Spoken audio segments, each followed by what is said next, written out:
Irmãos, eu quero que você abra em Mateus 21.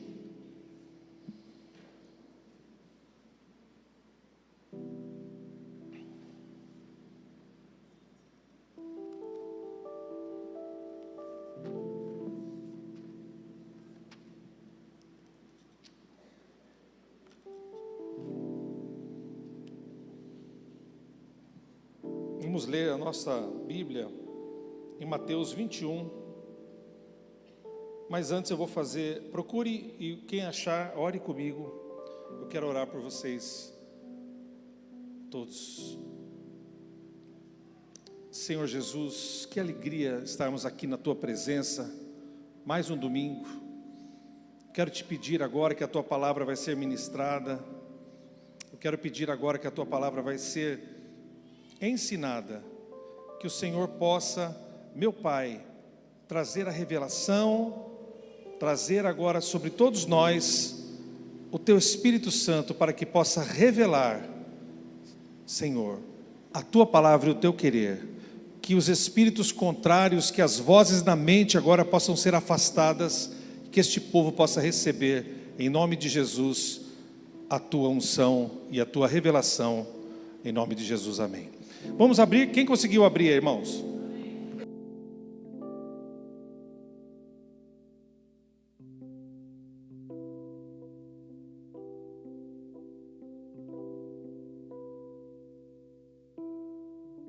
Vamos ler então, Mateus 21. Quando se aproximaram de Jerusalém e chegaram a Betfagé, ao Monte das Oliveiras, Jesus enviou 2 discípulos, dizendo-lhes: vão até a aldeia que está diante de vocês, e logo encontrarão presa numa jumenta, e com ela um jumentinho.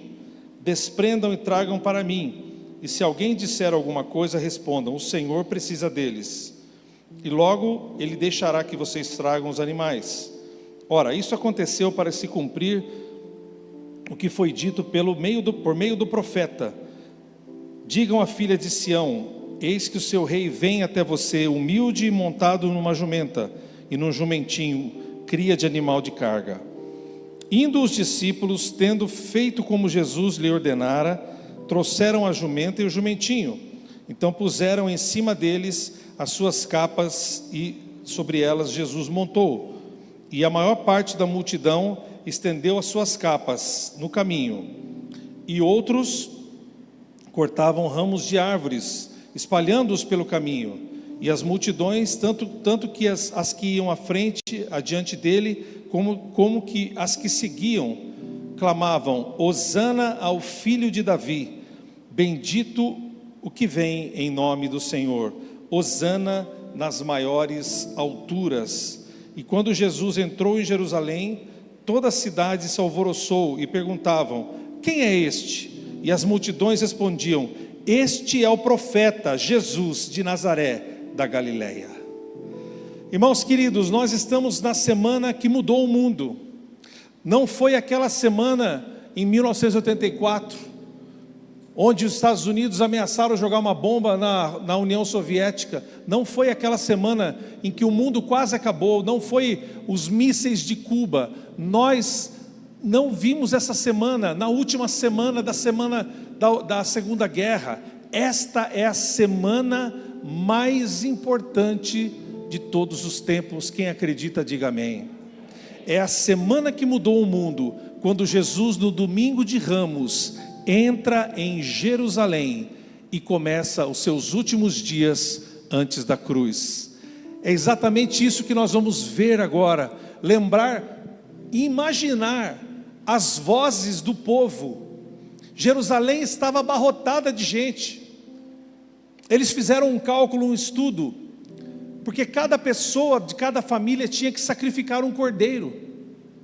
E eles fizeram um cálculo, porque foi permitido na época haver 10 pessoas para um cordeiro, ou seja, você poderia sacrificar um cordeiro valendo para 10, porque todas as famílias tinham que sacrificar um cordeiro.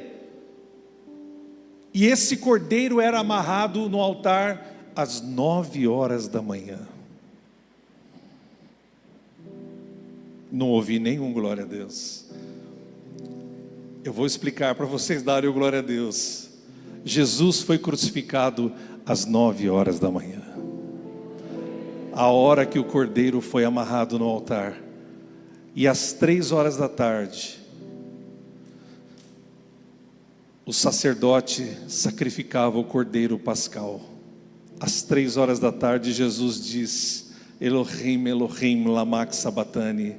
Deus meu, por que me desamparastes? E às 3 horas da tarde, Jesus diz: Pai, a ti entrego o meu espírito. Naquele momento no templo, os sacerdotes iam sacrificar o cordeiro. Jesus foi pendurado às 9 horas, o cordeiro era amarrado às 9 horas. Jesus foi morto e morreu às 3 horas da tarde. Às 3 horas da tarde, os cordeiros eram sacrificados. E sabem que conta que é essa? Para 10 pessoas fizeram uma conta: 260 mil cordeiros sacrificados no dia da Páscoa. Sabe quantas pessoas estão relacionadas com esse número? Provavelmente em Jerusalém haviam 2 milhões de pessoas que desciam de todas as partes do mundo para sacrificar na Páscoa, que é uma festa crucial para os judeus. E quando Jesus entra em Jerusalém, ele já não entra mais como um homem que diz assim: eu te curei o cego, não conte para ninguém. Curei o leproso, vai para sua casa e não conta para ninguém. Curei o coxo, mas não diga para ninguém que fui eu. Nesta semana, Jesus entra em Jerusalém, triunfalmente, para marcar território e mostrar que ele era o rei dos judeus. E nós podemos então, irmãos, ouvir e imaginar 2 milhões de pessoas vindo de várias partes, da Macedônia, da Grécia, tanto que os gregos foram até os discípulos e Filipe disse assim: nós podemos ver Jesus? Até os gregos queriam ver Jesus. E junto com Jesus descia um monte de caipira da Galileia. Está vendo, irmãos? A gente tem o nosso lugarzinho no coração de Jesus. Jesus era um grande caipira do norte da Galileia. Amém?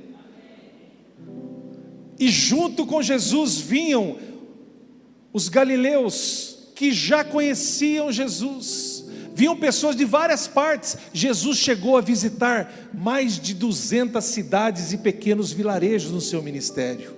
E quando ele chega na vibe. Os irmãos mais velhos sabem o que é isso aí? Chegar na vibe ou não? Não sabe. Jesus chega no hype. Piorou. Jesus chega hypado porque ele tinha feito o milagre de ressuscitar Lázaro. E a ressurreição de Lázaro tinha incendiado a Judéia. Nós podemos, irmãos, imaginar as pessoas vendendo os pardais, vendendo cordeiros, as pessoas vendendo comida. Não havia lugar, não havia mais hotel, não havia espaço no Airbnb. Tem gente também que não sabe o que é Airbnb. No final, quem não souber as palavras, vem aqui que eu... Airbnb não tinha hotel, irmãos. Tanto que Jesus ficava em Betânia, que era 3 quilômetros, um pouco menos. E Jesus saía de Betânia, ele se hospedava lá, vinha para Jerusalém, causava.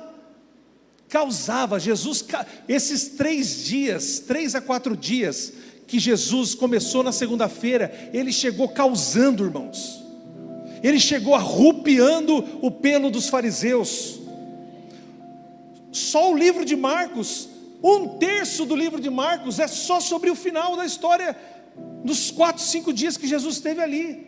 Marcos escreve 1/3 do livro dele falando sobre a semana da paixão, porque é onde Jesus entrou em combate com os fariseus, entrou em combate com os saduceus, entrou em combate com os chefes dos escribas, entrou em combate com a elite intelectual, com a elite religiosa de Jerusalém. Jesus chegou para causar, e aquela semana seria crucial, e Jesus sabia que ele estava indo para uma ratoeira armada contra ele.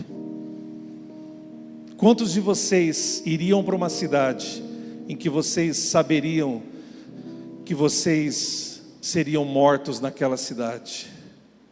Quantos de vocês teriam coragem de ir para Jerusalém, sabendo que ali você seria traído e colocado dentro de uma ratoeira? Jesus ia conscientemente indo para a boca do leão. Ele iria andando seus passos em Jerusalém, ensinando no templo, causando alvoroço, porque ele sabia que a morte dele seria questão de dias. Irmãos, eu posso até imaginar aquela gritaria, uma cidade completamente abarrotada de gente, e Jesus entra triunfalmente. Esquisito. Quantos de vocês já viram os filmes com os reis sendo coroados? E já viram filmes da antiguidade, da Idade Média, andando em cavalos brancos, o cavalo com aquele penacho na cabeça? Cavalos brancos, negros, lindos, e os reis em cima do cavalo, e aquela entourage, aquela corja de puxa-saco atrás do rei. O rei com aquela corte de gente, aqueles duques, aqueles homens importantes. Quantos de vocês já viram isso? Os reis entrando com coroas lindas, com roupas maravilhosas. E Jesus entra como rei, triunfalmente, mas ele entra montado num jumentinho.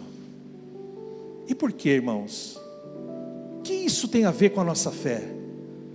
Para que se cumprisse a profecia do profeta Zacarias, no capítulo 9, o versículo 9, que diz assim: Zacarias lá atrás profetizou e disse: alegre-se muito, ó filha de Sião, exulte, ó filha de Jerusalém, eis que o seu rei vem até você, justo, salvador, humilde, montado num jumento, cria de jumenta.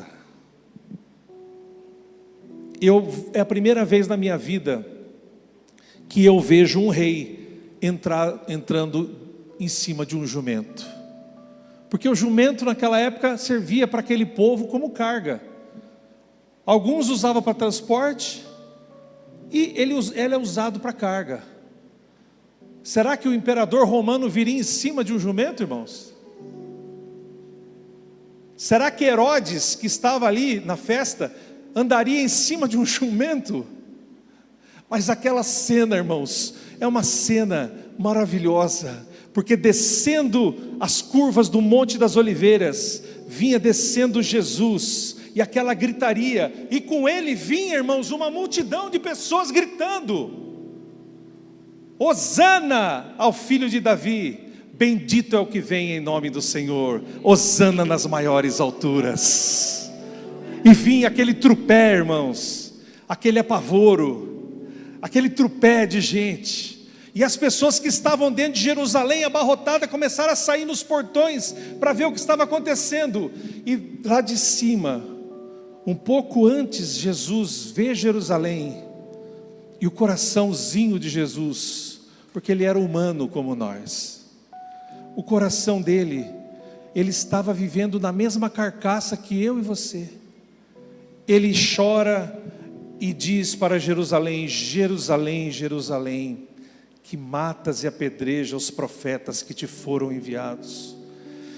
Quantas vezes eu quis te ajuntar debaixo das minhas asas, como a galinha junta os pintinhos, mas vocês não quiseram. E Jesus se emociona e chora. E quando ele vê, está entrando pelos portões, as pessoas começam a cortar o ramo. Eu não vou tirar não, viu? Cadê as meninas? Eles começam a cortar os ramos das árvores, e começam a pegar as roupas, começam a pegar as capas, e colocar no caminho, para que o jumentinho com Jesus passasse. E elas vão colocando os ramos, é por isso que nós falamos domingo de ramos.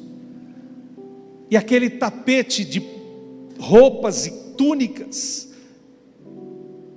e ramos de árvores, de palmeiras, o povo ia dizendo: Hosana ao filho de Davi. E por que Jesus teve que ir junto com uma jumenta que estava ao lado? Muita gente fala assim, mas ele montou nos dois animais? Não, ele não montou nos dois animais. Ele montou no jumentinho, filho de jumenta. E por que teria que ser um jumento que não teria sido montado por ninguém? Porque todas as coisas relacionadas ao sacrifício tem que ser a primeira vez. Os animais que eram colocados em questões sacrificiais eram animais que estavam sendo usados uma única vez. O jumento não foi sacrificado, mas ele estava levando o cordeiro pascal para o seu sacrifício. E a jumentinha, a mãe junto. Porque quem já mexeu com um bicho sabe como é que funciona. Se você tentar tirar um filhote de uma jumenta, você vai ver o que vai acontecer. É por isso que Mateus diz isso. E os homens colocavam as palmas, e Jesus começou a entrar triunfalmente. Mas a Bíblia diz em Zacarias, ele entrou num jumento, não alugou um cavalo nem uma carruagem da época, porque ele veio como manso e humilde.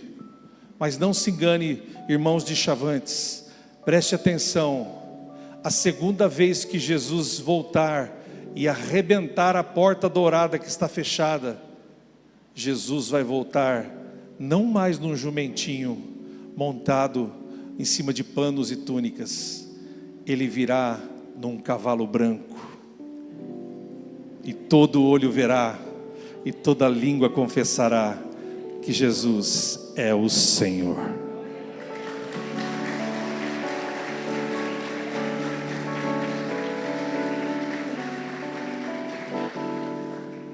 Jesus entra como servo sofredor humilde, um cordeiro que estava para ser sacrificado.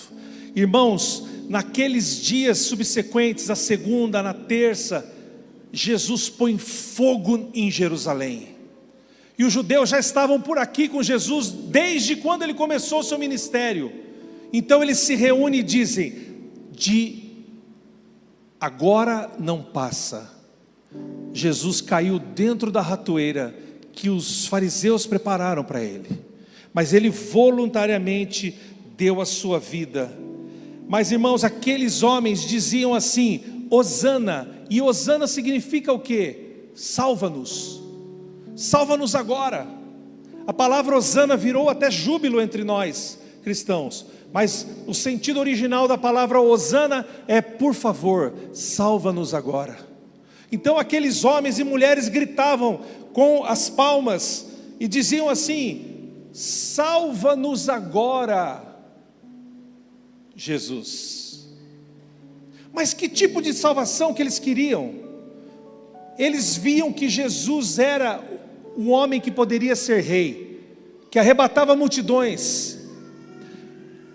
Então Jesus é um homem que vem manso, não para cumprir o que eles queriam. Eles queriam Hosana, salvação do quê? Salvação contra o Império Romano. Muitos daqueles homens galileus e os homens de outras partes diziam assim: é agora, ele está entrando em Jerusalém, ele vai tirar a espada, ele vai convocar, como Judas Macabeu, ele vai convocar uma revolução, nós vamos matar Pilatos, nós vamos, se bobear, nós vamos até Roma, nós vamos fazer um grande exército, e nós vamos restaurar o reino de Davi, o trono de Davi. Aqueles homens diziam: bendito é o que vem em nome do Senhor, Hosana, salva-nos, salva-nos. Mas nem sempre a voz do povo é a voz de Deus.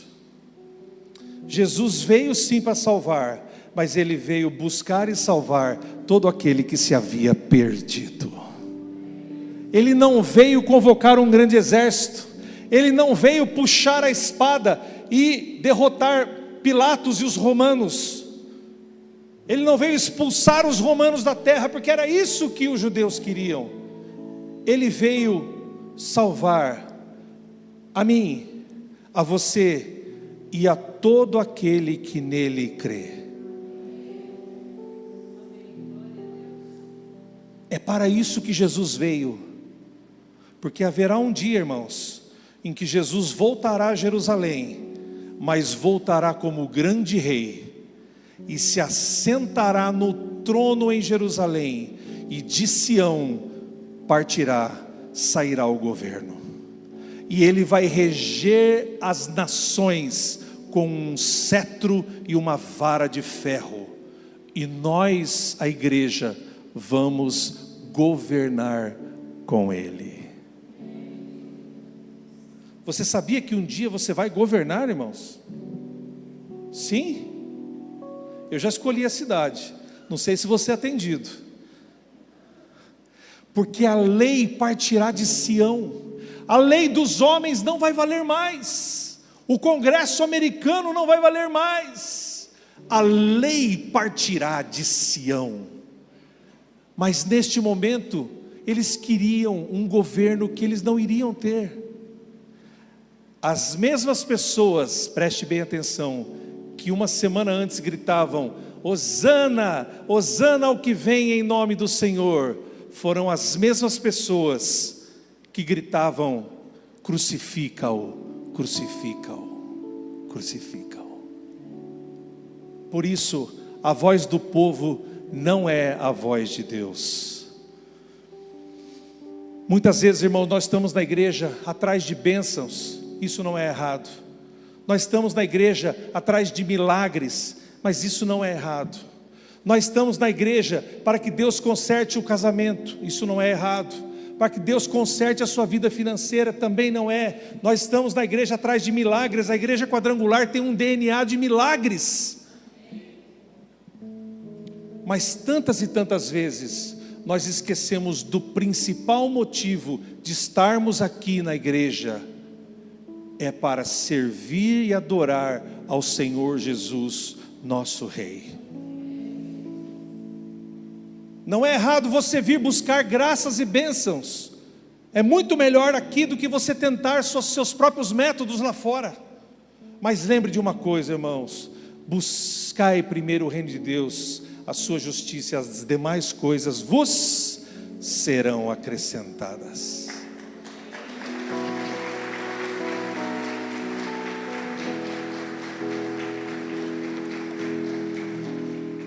E seguindo na semana que mudou o mundo, qual é a primeira coisa que Jesus faz?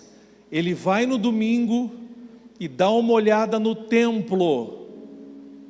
Jesus olha o templo de Salomão. Ele dá assim, irmão, uma olhada bem legal nas coisas, assim, ó. E na segunda-feira, ele entra com um chicote na mão, derrubando as mesas dos cambistas. Quer dizer que nós não podemos mais vender a pamonha da pastora e nem a coxinha, não podemos mais. Pode continuar comprando, irmãos, nossas campanhas aqui, tudo, macarrão na chapa, é tudo bom, tudo nos ajuda a fazer tudo que vocês estão vendo aqui. Jesus não veio tirar os vendedores de coxinha, Jesus não veio tirar a pamonha do templo, ele veio acabar com o sistema de corrupção instalado pelos sacerdotes, vendedores, que estava dentro do templo. Sabe por quê, irmãos? Se você era um judeu da Macedônia, como que você poderia viajar 500 quilômetros naquela época, andando a pé, com um cordeiro debaixo do braço? Como que você poderia vir de outros países, de outras localidades, andando a pé, com um cordeiro debaixo do braço? As pessoas compravam os cordeiros no pátio do templo, porque os cordeiros precisavam ser inspecionados pelo sacerdote. Esse cordeiro tem uma mancha, não pode ser sacrificado. Esse cordeiro aqui tem uma unha faltando, não pode ser sacrificado. Esse cordeiro aqui tem uma orelha menor que a outra, não pode ter mácula, não pode ter mancha, não pode ter imperfeição. O cordeiro pascal tem que ser perfeito. E Jesus é o cordeiro pascal perfeito. Nunca houve pecado. em tudo foi tentado, mas nunca pecou. Fez-se semelhança de pecado, que nem essa carne minha, a sua carne. Em tudo foi tentado, mas nunca pecou. Porque João Batista, quando olha e diz assim: eis aí, este é o Cordeiro de Deus que tira o pecado do mundo.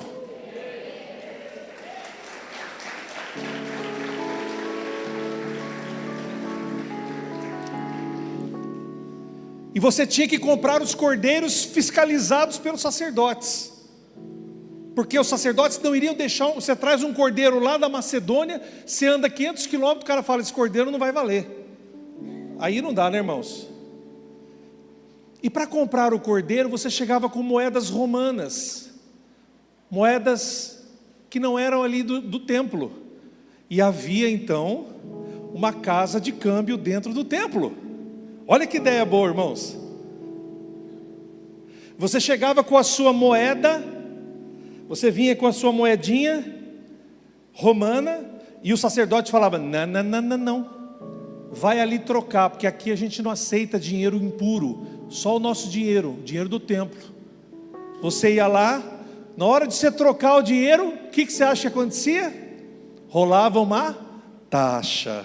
Ah, irmãos, tem gente por aí que gosta de taxar todo mundo, né? E vira até ministro e taxa todo mundo. Taxaram. E eles taxavam a moeda. Então você pegava a moeda que podia usar no templo, ia lá, falava assim: me dá um cordeiro bonito, eu vou sacrificar um cordeiro. Aí você pegava o cordeiro e iria sacrificar o cordeiro pascal. Quando Jesus chega, ele dá só uma olhada, irmãos. No outro dia ele pega o reio e desce o reio. Oh glória, oh aleluia. Tem gente que gosta só dessa faceta de Jesus, né? Jesus, a Bíblia não diz que Jesus bateu nos caras, mas pode ter até rolado uma escapadinha. Ele chuta as mesas e vira as mesas dos cambistas, e daquele comércio ilegal que com certeza estava ligado aos sacerdotes, que poderiam comer uma taxinha por fora. Jesus vê a corrupção dentro do templo, e eu digo para vocês: Brasil vai passar por um momento de limpeza dentro das igrejas de todas as denominações. Alguns líderes vão morrer, outros vão cair, outros vão ser revelados, muitos escândalos vão acontecer, porque Jesus está limpando o púlpito das igrejas brasileiras. Não há como aparecer o Messias enquanto existe corrupção dentro das igrejas. E eu quero dizer isso para você: há corrupção no seu coração, há mentira no seu coração, existem coisas escondidas no seu coração, existem coisas no seu telefone que ninguém pode ver. Jesus vai trazer à tona tudo que está escondido, porque não há nada oculto que não venha sair à plena clareza ao sol da manhã, nem nada escondido que não venha a sair quando Cristo vier. Jesus acaba com o sistema de corrupção. Irmão, se os fariseus já queriam matar Jesus antes, depois que Jesus destrói o sistema de corrupção dentro daquele governo de sacerdócio, vocês imaginam o que seria? É por isso que Jesus apanhou tanto na casa de Caifás. Por isso que Jesus, de cada um daqueles homens, ele recebeu uma cusparada na cara e um tapa arrancando a sua barba. Quando chegou sexta-feira de manhã, Jesus estava praticamente irreconhecível, de tanto que ele apanhou daqueles homens, os quais ele revelou a sua corrupção.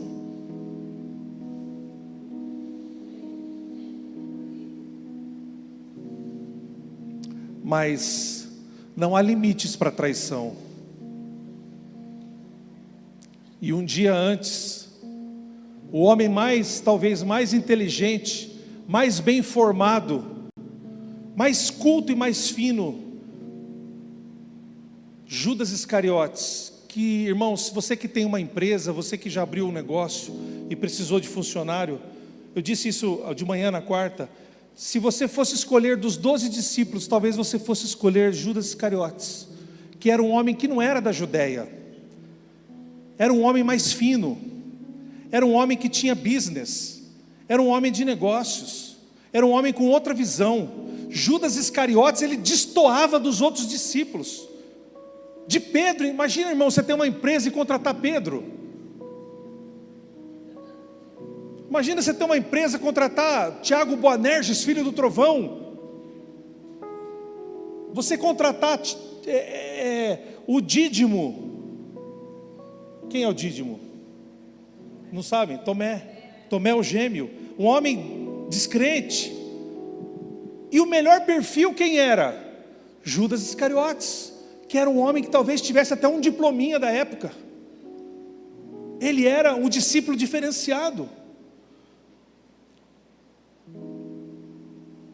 Eu vi um homem de empresas dizer que se ele tivesse que contratar, ele não contrataria nenhum dos 11, somente Judas Iscariotes, pelo perfil. E um dia antes, Judas chega aos principais dos sacerdotes e combina um dia, uma hora e um local para entregar Jesus por 30 moedas de prata. Esse foi o preço que venderam Jesus, 30 moedas de prata. E na noite que Jesus foi traído, ele dá a senha, ele vem com os capitães do templo, vem com aquele monstro, quantidade enorme de gente, com paus, com tochas, e no Getsemane ele encontra Judas, e Judas se aproxima de Jesus, e dá um beijo, e diz: Rabi, mestre, Rabone, mestre. E Jesus olha para ele e diz assim: com um beijo tu traz o filho do homem? Nem todos os beijos são verdadeiros, alguns beijos são de traição. Talvez você na história da sua vida já tenha sido beijado por lábios da traição. Se Jesus não estava isento de ser traído, eu e você também não estamos isentos de ser traídos. E nem sempre aquele que nos beija gostoso é aquele que vai estar com a gente no momento da aflição.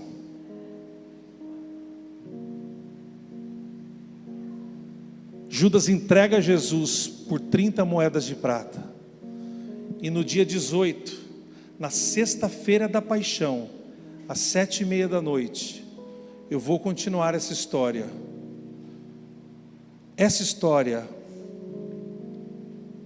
E vou contar as 7 frases na cruz. Se essa foi a semana que mudou o mundo,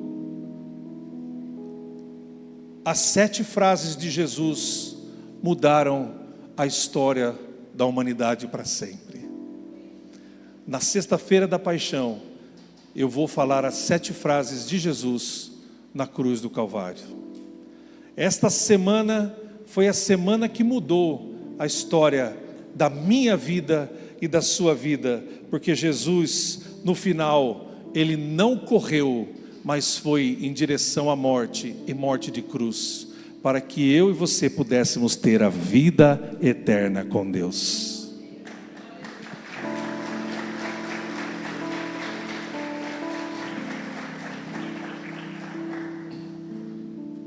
Meu querido, o que é que você tem dado para Jesus? Aquele rei humilde que veio em cima de um jumentinho, e milhares de pessoas gritavam: Hosana ao que vem em nome do Senhor, Hosana ao filho de Davi. O que é que você tem dado para Jesus? O que é que você tem oferecido a Ele? A Ele que te deu a vida eterna, escreveu o teu nome no livro da vida. O que é que você tem dado para Jesus? Você tem dado o seu coração? Você tem dado o primeiro lugar da sua vida a Ele? Ou você tem dado migalhas, restos, lavagens para Jesus? O que é que você, meu querido e minha querida que está aqui nessa noite na live, o que é que você tem dado para Jesus? Apenas o resto do seu tempo, apenas o resto do seu esforço, apenas o resto do seu dia, o resto da sua semana. Muitas pessoas vêm na igreja só aos domingos. Se o culto está bom, joinha no Facebook, está bom, não gostei muito da banda hoje. Você não vem no culto para assistir o culto, você vem porque você é um sacerdote. Nós somos nação santa, geração eleita, e fomos feitos sacerdotes. Nós estamos aqui para servir ao Senhor Jesus.